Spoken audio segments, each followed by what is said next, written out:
So I was eating an egg the other day, and a few bites in I noticed my jaw getting tired, just from eating a hard-boiled egg. Oy vey, I've had TMJ, like a sore jaw, for, I don't know, about 25 years. I think perhaps I would trace its origins to my chronic fatigue syndrome, which hit me in 1988 and severely diminished my ability to exercise. And so the anxiety that I couldn't work off through exercise, I started taking out on my jaw. And that's like, it's been troubling me ever since. So my dentist about 10 years ago prescribed a mouth guard for me. And I think that's just made the TMJ worse.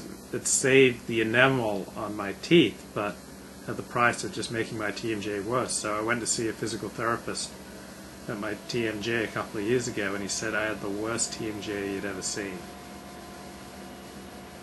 I found a couple of great interviews on TMJ with a dentist in the San Francisco Bay Area who was also an Alexander technique teacher, Dr. Martin Goldman.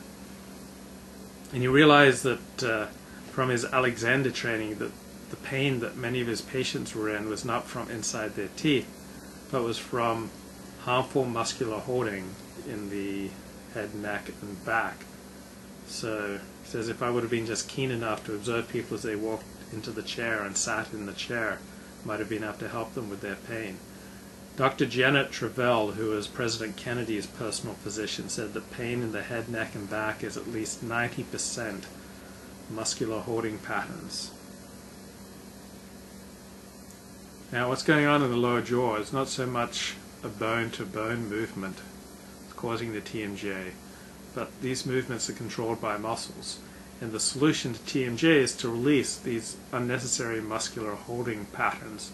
So by freeing the neck and freeing the head, there can be benefits throughout the body in balance and coordination. So once again, movement of the lower jaw is guided by the muscles rather than by bones and by joints. Robert Rickover makes a point, there's a law of human movement, that when your idea of how something operates matches physical reality, the movement is going to be smoother than if your concept differs from reality.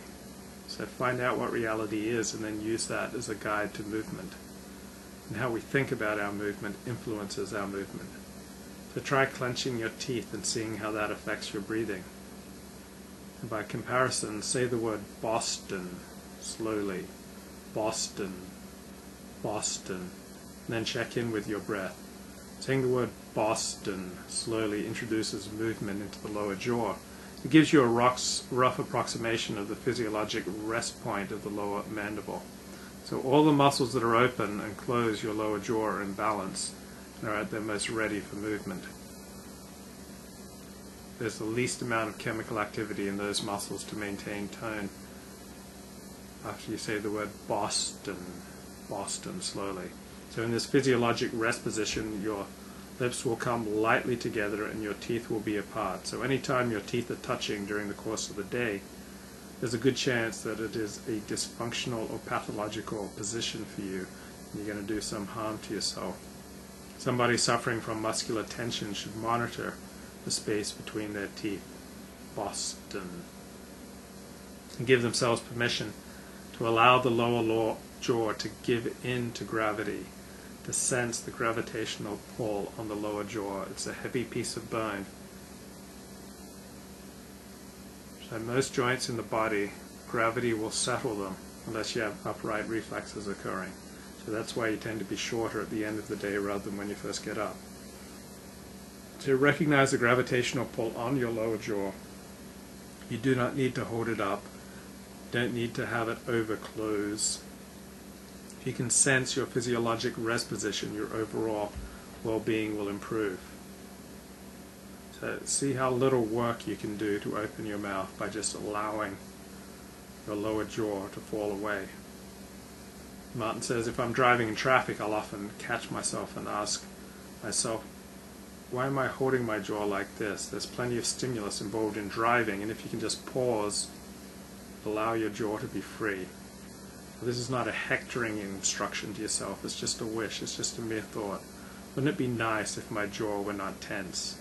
You'll see some major effects, including how you hold your head. So typically dentists prescribe mouth guards to patients with TMJ, and you can even buy these in a drugstore.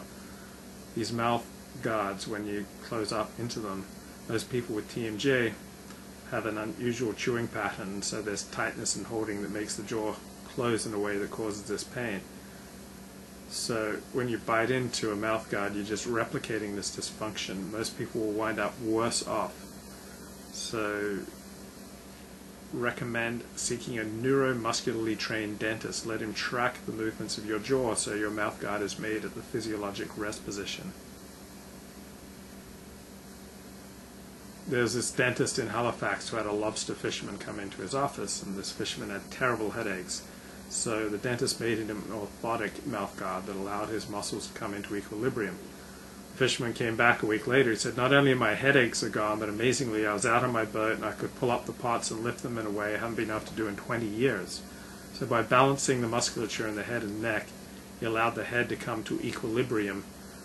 And so this dentist then developed a pure performance mouth guard. The New York Times reports on this that there's a small but growing number of athletes wearing what manufacturers like to call performance mouthpieces while cycling, running, or weight training. One of the newest tools in a performance enhancement arsenal, these mouthpieces are light, flexible pieces of molded plastic that fit over the teeth. So they open up the airways, preventing teeth clenching, and they align the jaw. Being able to take in more air while exercising has obvious benefits, more oxygen for the working muscles, while a relaxed jaw can decrease stress and help an athlete's body function more efficiently. And also TMJ can be an early warning sign of bigger problems. So if you're holding in one part of your body, such as the TMJ, which is an important joint, other joints in your body operate under the same rule. So if a joint is open, it operates more efficiently and with more ease, and this ease can spread throughout the body. If you gain ease in one part of your body, it can spread by subtraction of interfering muscular holdings.